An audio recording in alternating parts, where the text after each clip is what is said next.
The Birmingham Centre for Contemporary Cultural Studies from the 1970s and early 1980s is celebrated, is commemorated. Often the books are celebrated and commemorated by people who haven't actually read them. But for my generation, Policing the Crisis, Women Take Issue, Unpopular Education were fine. They were interesting, they were okay, but in the early 1990s we discovered something a lot better. The early 1990s Manchester Institute for Popular Culture Reading Group was formed at the University of Western Australia in Perth. These were amazing books and triggered a large and diverse interdisciplinary group of postgraduates to come together to discuss these incredible books. And what were they? Rave Off, End of the Century Party, The Passion and the Fashion, and later From Subcultures to Club Cultures. These books arrived with incredible regularity, incredible excitement. These books came from the Manchester Institute for Popular Culture, from Manchester Metropolitan University.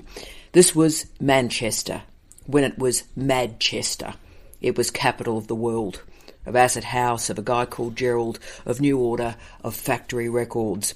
All of these books seem to circulate around a fascinating scholar, Steve Redhead.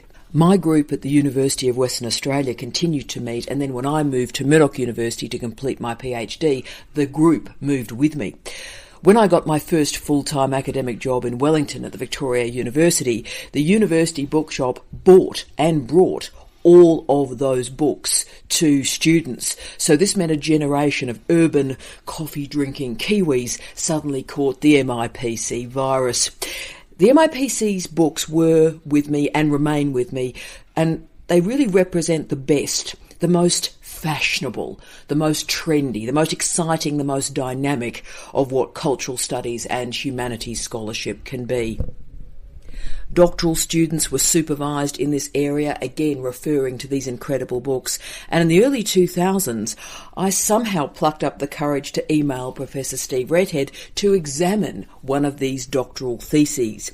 He agreed, and later agreed to come out to deliver a keynote address at an otherwise truly dreadful ANSCA conference in Perth, Western Australia. And yes, readers, nay listeners, I married him. That really shows you how influential those books were. They were that good, I went, hell, I might as well just give my life to this man because this is going to be exciting. And needless to say, my life has been. The reason I thought we'd hold this podcast today is Steve's had a very interesting series of tweets and Twitter conversations with Ian Gwynn, who is an academic at Manchester Metropolitan University right now.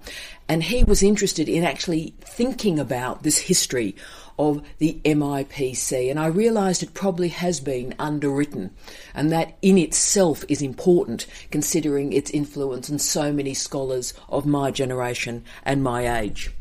So because I did marry him and I have such incredible access to him, and also if he doesn't answer my questions I don't feed him, I thought I would help Ian and fill in the gaps and talk about the MIPC. So Steve, there was a proto-MIPC, the Unit for Law and Popular Culture, which is even less written about and less talked about. So what was that and why was that formed?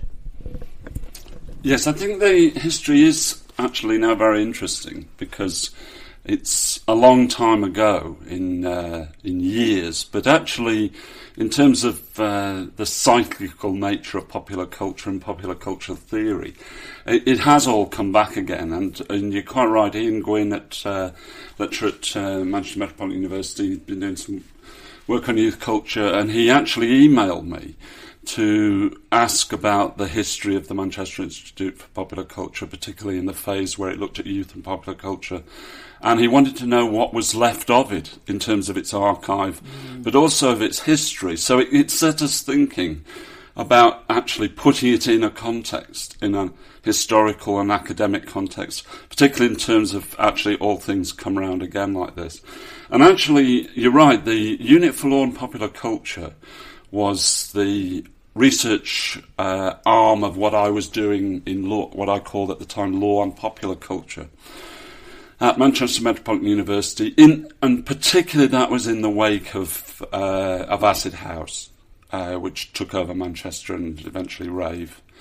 And I think there was also parallel work going on with Derek Wynne in the sociology department at Manchester Metropolitan University. I'd worked for MMU for a long time, and so had Derek. We worked together as friends and as colleagues for a long time, since the mid-70s, mainly in criminology and sociology of law, interestingly enough. But our focus then was, on the one hand, the Unit for Law and Popular Culture, which did produce quite a lot, had postgraduate students, and really did kind of push forward the idea of law and popular culture, actually globally, because it was the idea of the cultural studies of law, which is what that was about, had really not been done before, and it caught on, and eventually now it is part of the global legal curriculum and things like entertainment and sports law. That's where that comes from. And ironically, when you then later taught in Canada, you taught the cultural studies law subject, and they were actually reading your work because of it. That's how influential. So it started off with this edgy interdisciplinary gig at MMU, and actually it was taught as curriculum by the time you arrived in Canada. It was, and that's only 3 years ago. Yeah. And I think the parallel research centre, which was Derek Wynne's research centre in sociology, called CUCA, so there was the ULPC and CUCA, Centre for Urban and Cultural Analysis, was also very important. Derek's work, particularly around Bourdieu and the new middle class, and what we would now call creative and cultural industries, had a lot of overlap. And because we were friends and also colleagues, we took advantage of the possibility to set up a new, what was going to be an international research centre with postgraduates and postgraduate money, which was actually called the Manchester Institute for Popular Culture. So the two embryonic research centres, Unit for Law and Popular Culture and Centre for Urban and Cultural Analysis, did exist, but they got mashed together as the Manchester Institute for Popular Culture in 1992. And the first phase of the Manchester Institute for Popular Culture, which was really an amalgam of those two centres, really lasted till 1995. Later, Justin O'Connor and Derek died in 2001, but particularly Justin O'Connor and Derek took that forward in a different direction. So the second phase of the Manchester Institute for Popular Culture was probably after 1995, lasted for about another 10 or 11 years. And I was involved in seminars and so on, but I wasn't really involved in the direction that took. That was doing something else. The first phase was definitely influenced by the Birmingham Centre for Contemporary Cultural Studies, which was set up by Richard Hoggart in 1964. It had Stuart Hall later as its director, and was a world-famous, quite rightly, world-famous cultural studies centre. In many ways, it invented cultural studies as we know it today. But actually, what I was doing was deliberately taking from it, and I knew a lot about it, and had a lot of contact with it, and people from the centre, people like John Clark, for example, came to speak to my students. And when I was at Warwick University as a PhD student, a lot of the Warwick people, particularly in sociology as well as law, had a contact with the Birmingham Centre, which is only about 15 miles away. Like Simon Frith, for example. Exactly, Simon Frith, Paul Corrigan and others. And I think I knew enough about it to know that the particularly research methods like ethnography were extremely important in the current, and I mean late 80s, early 90s, current aspects of youth and popular culture nationally and internationally. But also that the old style of the Birmingham Centre's cultural studies wasn't really cutting edge enough at that time for the theoretical work. Now, the Birmingham Centre people I knew like Tony Jefferson and many others, criticised that me and others for saying that. But actually, I do think it was true. It was in need of a renewal. So the ethnography, the particular methodologies were very important, but I think the theoretical tenor was in need of a new kick, and that's what I thought we would help to provide in the MIPC. It was an incredibly ambitious project, and I think parts of what we did were successful. I think a lot was successful, and we'll return to Derek shortly, and we'll return to the MIPC Mark 1 and 2 again. But I wouldn't mind going back and actually asking you directly about postgraduates. This question has resonance in contemporary Australia, but also through Europe and North America as well. How important were postgraduates to that early work. Yes, Postgraduate Research Centre was what it was. Yes. So the Manchester Institute of Popular Culture was actually created at the same time as the Manchester Metropolitan University. It had been previously a pre-92 institution, a polytechnic. And what we were able to provide was both a national and international profile, both in terms of the area of work, the interdisciplinary area of work, but also in terms of postgraduates who came to us at a time when Manchester Metropolitan University was just starting. So it needed an international profile, and it went up just like that. I mean, I'd already had international profile in those years. I'd been on the cover of Newsweek. You had before this, and I think the quality of our research work, the quality of our postgraduates already had a purchase. So people came to us because they knew about the work. The End of the Century Party had already caused a considerable stir, but also my previous books, Sing When You're Winning and Football with Attitude, which were partly aimed at creating a new pathway for this kind of work in terms of a popular culture. Yeah. And also a popular cultural studies, as I once called it.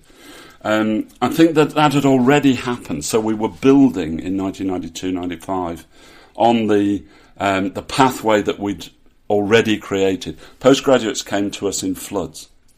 And of course, I was one of those. The first time we met, wonderful listeners, inverted commas met, was I got an international scholarship to do my PhD that I didn't end up taking up, and I took that job to go to Wellington. But of course, I wrote to you a handwritten letter by memory. Which I remember. Isn't that incredible? In about 1993, was it? And just going, this man's extraordinary, the centre is extraordinary, I would like to do my doctorate there as a woman from Western Australia. So that gives you a real sense. And I could have gone to Oxford, I could have gone to Cambridge, and I wrote to MMU, and it wasn't just me. There were hundreds of people that did that. That's right, and people like Rupa Hook, who's now a Labour MP. Right. Shout out to Rupa, was one of the people who applied to us. And we had a host of postgrads in different areas, but there was enough of a cluster to make it a really, truly postgraduate research centre for a time. I think these things always have a bit of a shelf life, that's my view, but we certainly borrowed a great deal from the practice of the Centre for Contemporary Cultural Studies in that sense. And if you think of the neglect of doctoral candidates at the moment, where they're simply really a money maker and you get them in and out as quickly as possible, you think about the neglect of early career researchers, it's, I think, important to remember there are other ways of doing doctoral education, of which the MIPC was a great example. I'll push you a little bit on one of your earlier answers where you were exploring and talking about the relationship between the Birmingham Centre and the MIPC. Looking back on it now, what was the relationship intellectually and politically between the Birmingham Centre and the MIPC?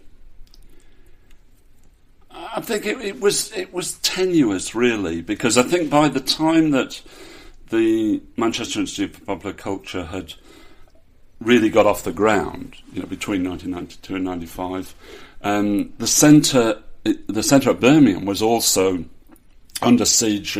For a long time, Stuart Hall had been the Professor of Sociology at the Open University, so the thing had changed anyway in people's minds. I think what we were doing was certainly encouraging our postgraduate students to read the work of the centre, but we were also historically distant from it enough to be able to slightly sort of pastiche it. I mean, we had working papers in popular cultural studies, for example, which were based on the ideas, the idea of the Birmingham Centre's working papers in contemporary cultural studies. We had a lot of a sense of history of it, but also that we had a sense that we were trying to do something different for those times. And I think what happened was also that we got overtaken too, but we were very conscious of what we were working with from the past, from the 60s, 70s and early 80s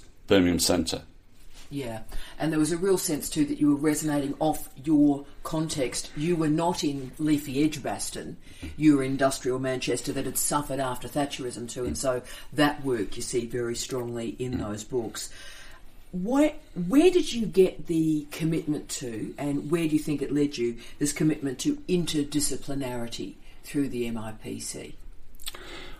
Well, I think I'd always been committed to an interdisciplinarity. My background was law and criminology, and my interest in popular culture came out of really the sociology of law and the sociology of deviance.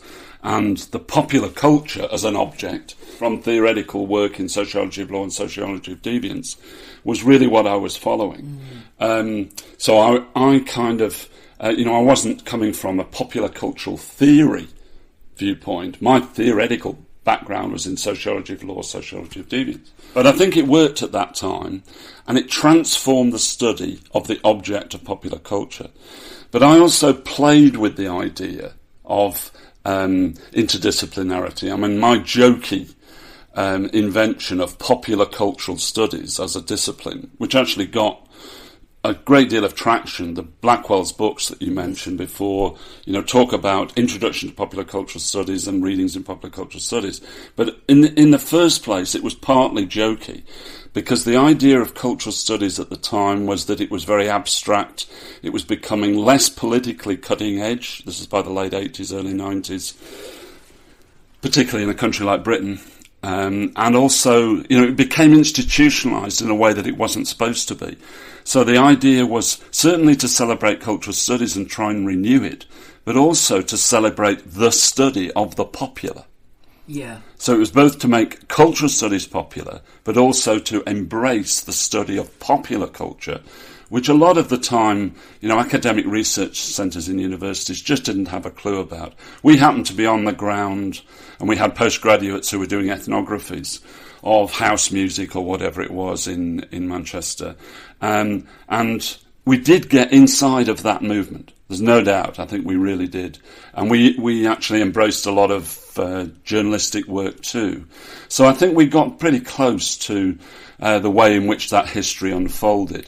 I don't think you could say the same of the institutionalised academic centres in places like Britain at that time. They'd become completely abstract from the street.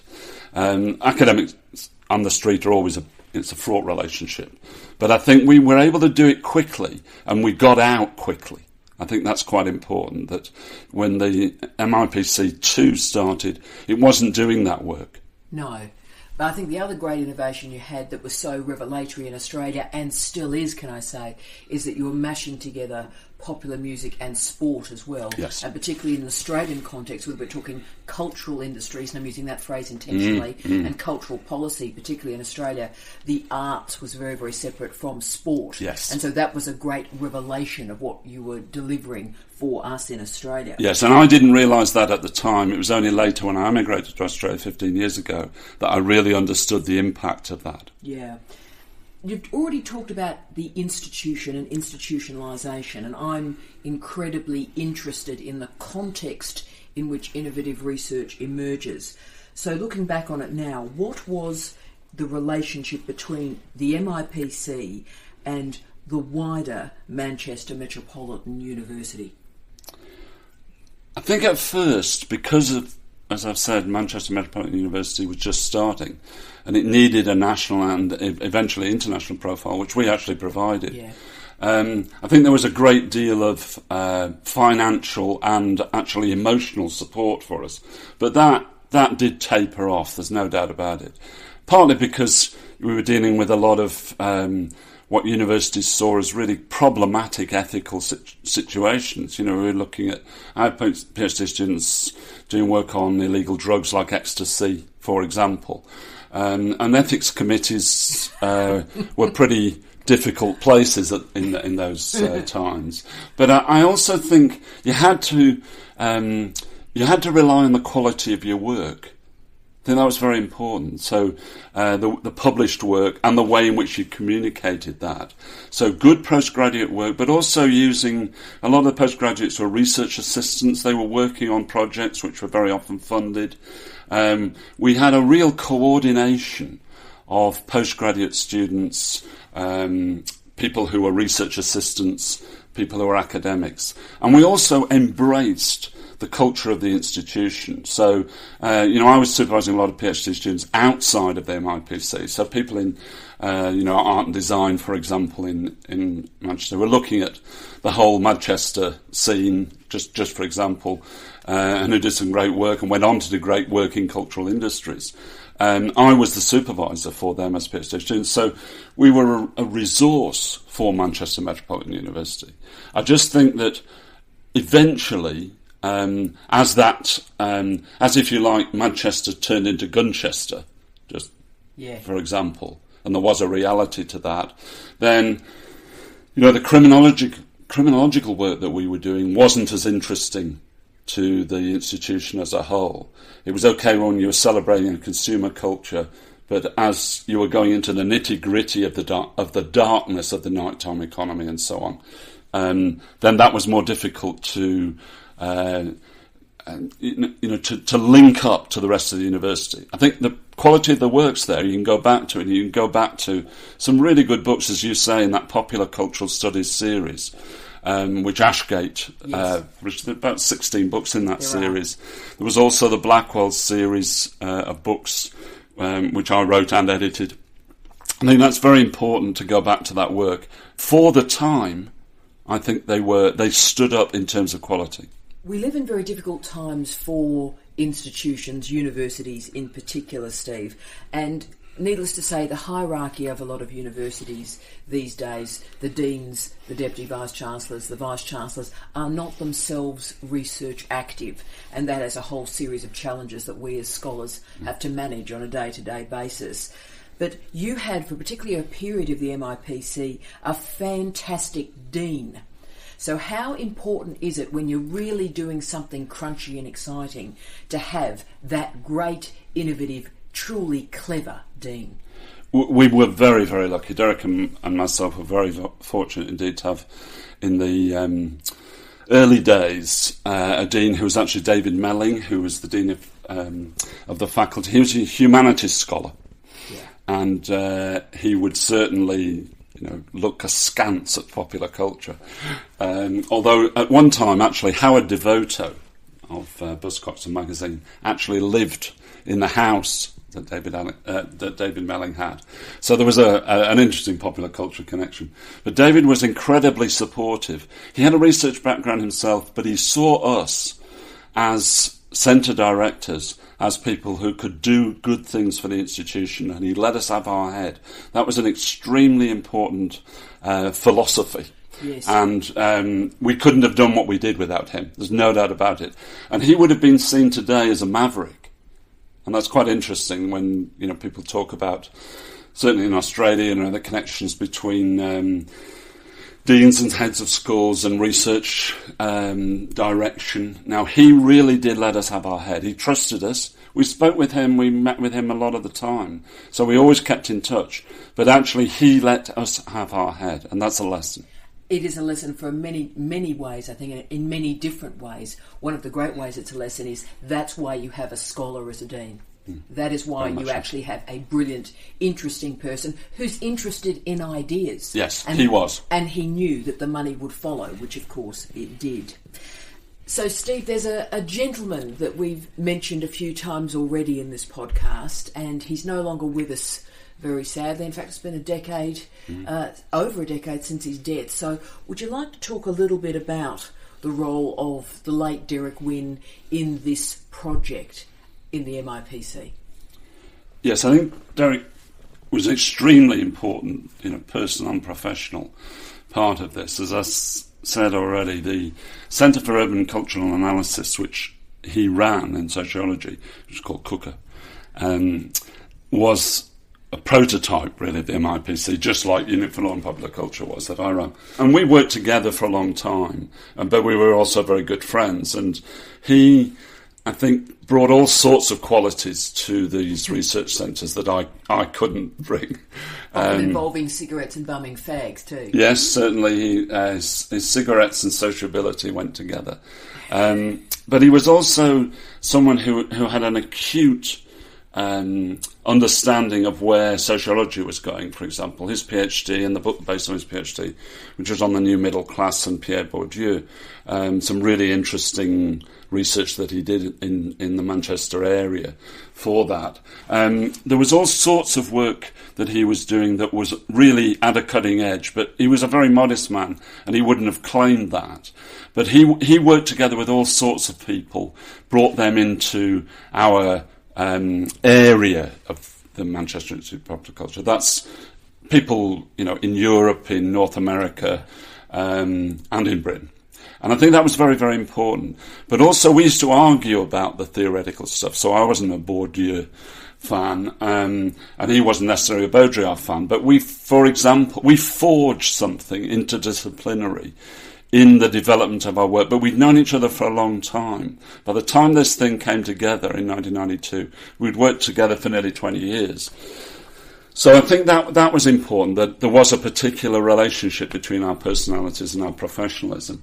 But also eventually, I think, once the Mark I MIPC finished, it was easier for him to translate the kind of work he was doing with Justin O'Connor, who directed it for a long time, into, quite cutting-edge work on cultural industries. But it was a transformation of the work that he and I were doing, which was much more around our shared interests in sociology of law, sociology of deviancy, and the popular cultural implications of that.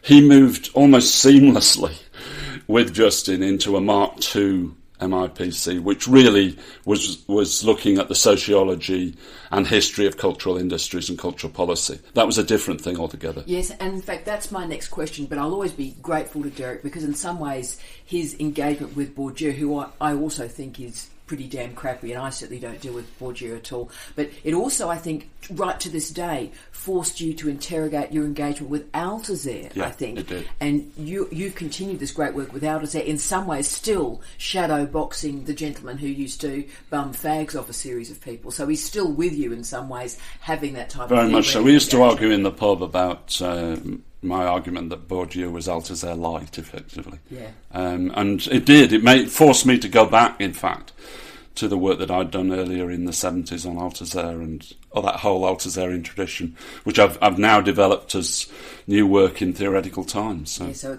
it's tremendous. And there is another gentleman caller. There's another gentleman in this narrative that we should talk about who is a dear friend, and we'll talk about exactly where he is at the moment, ironically, because he's followed the pair of us back to Australia, which is deeply ironic. We've talked about the MIPC Mark I and Mark II, and the leadership then of the emerging Justin O'Connor, now Professor Justin O'Connor.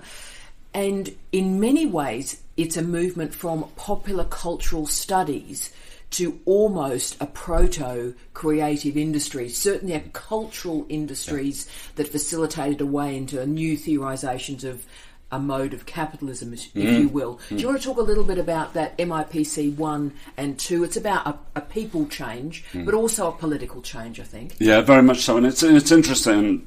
Big shout out to Justin. Hi, Justin. At Monash University.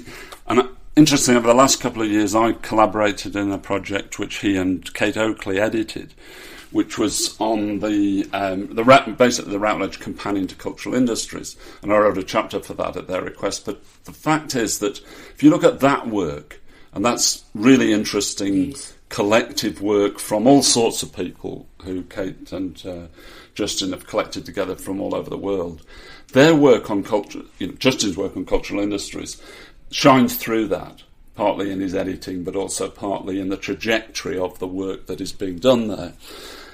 And that's really what the MIPC number 2 from 1995 onwards did, in my view.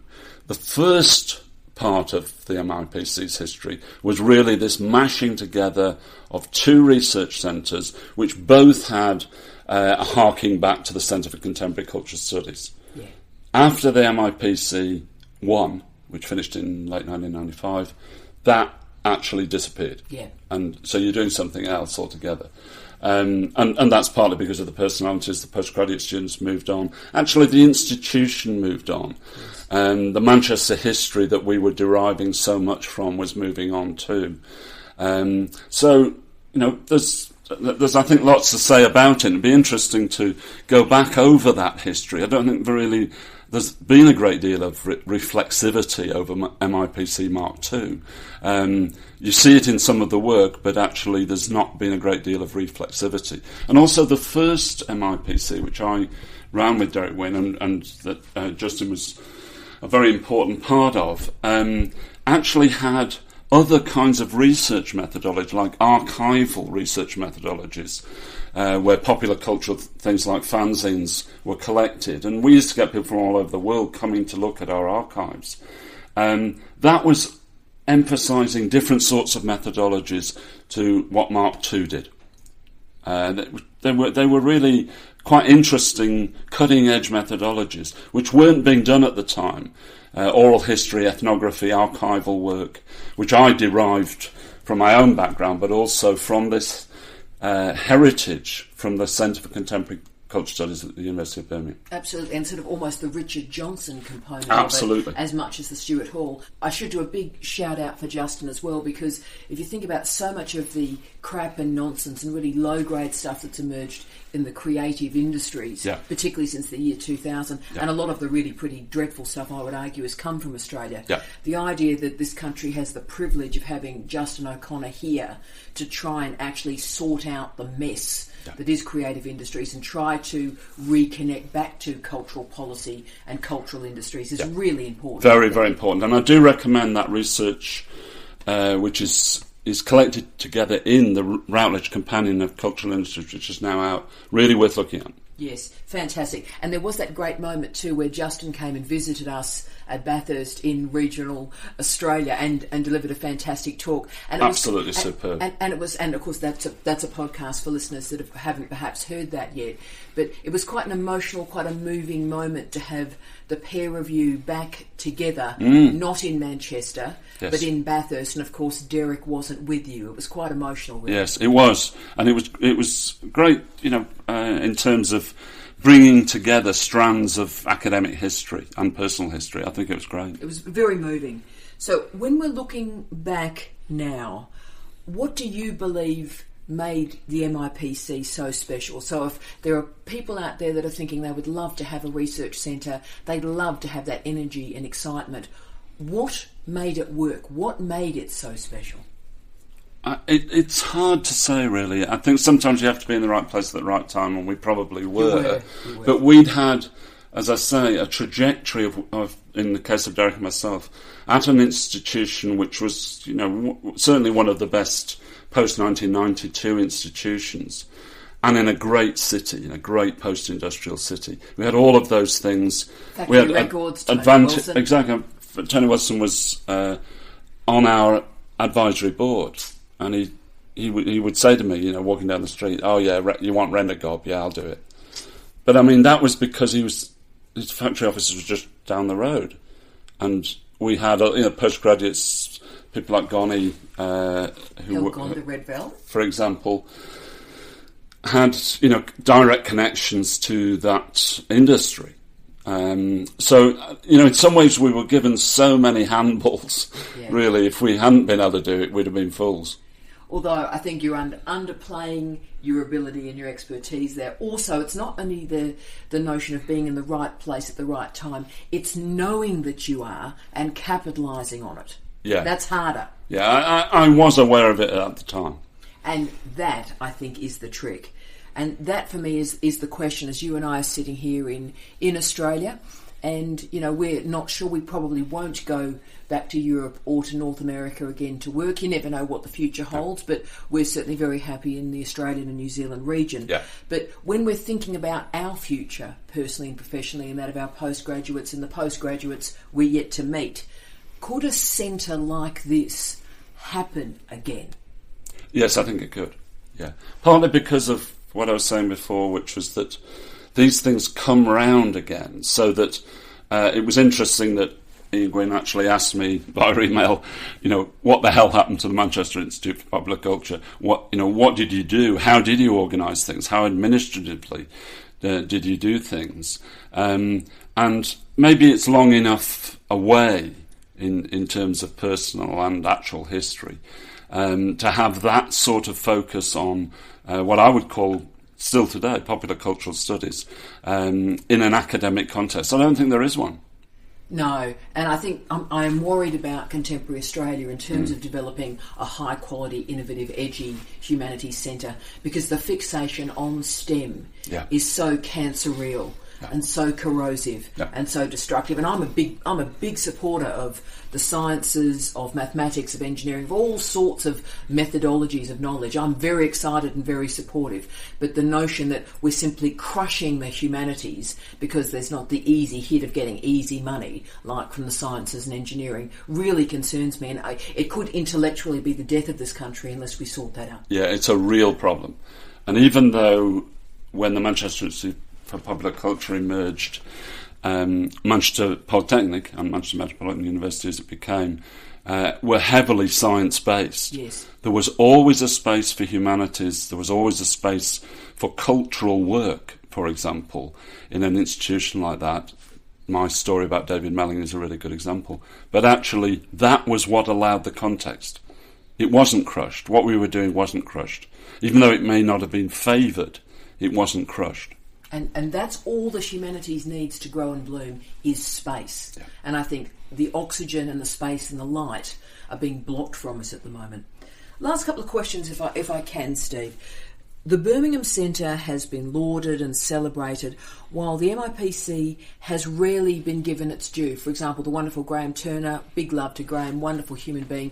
I think it was only in his third edition of British Cultural Studies that the MIPC actually appeared. But Steve, for my generation, people of my age, my postgraduates, for example, and we're just now reaching positions of power where we're moving into deans and pro-vice-chancellors and so forth. Do you think as the generation you so deeply influenced moves into positions of power that the MIPC may be remembered in a different way? Yeah, I'd like to think so. I think... partly because the baby boomers did stay in institutions longer than we ever thought they would. The younger postgraduates at the time of the MIPC, for example, didn't get permanent jobs quickly around the world. No, we didn't. So I think there's still a kind of energy as a result of that, which will eventually celebrate what was done. But I also think it's to do with the cyclical nature of pop time that people will go back to. They want to go back to. It's what Ian Gwynn was saying. They want to go back to a period where actually there's some really interesting work done, and it's been lost. Yeah. Been lost in all sorts of ways, theoretically, methodologically, archivally. But I think that's what happens in these cases, and there is a lot of interesting political connotation of the late 80s, early 90s, not just the cultural, which people are now starting to go back to. They're interested in the politics of those subcultures.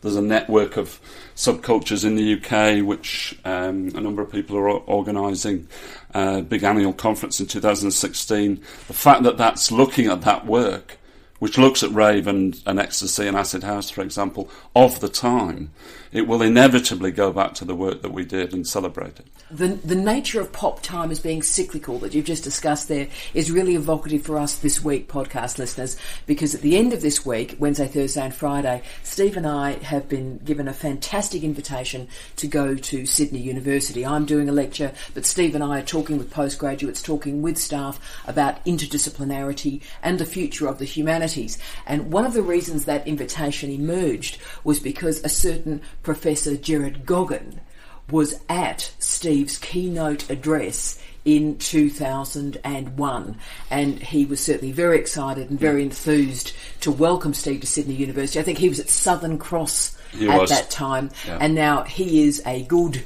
and distinguished and extraordinary professor at Sydney University. So perhaps that's the archetype, that all the people you've influenced that sat in the audience for those thousands of talks you've done all around the world remember the great work, and it's starting to be celebrated, commemorated, as are you. And I think it's very important that we recognise Derek Wynn's extraordinary work, It's very important that we celebrate Justin's work, and that Australia as a nation recognises how fortunate we are to have him working with us, to keep us honest, to keep us intellectually where we need to be going in the creative industries. And I think we're very, very lucky to have you with us, Stevie. And I can say that personally as your wife, but also as I can see the influence that you are executing through all the postgraduates that come and have a chat with you and talk to you every day at Charles Sturt University. Yeah, I'm delighted to do it.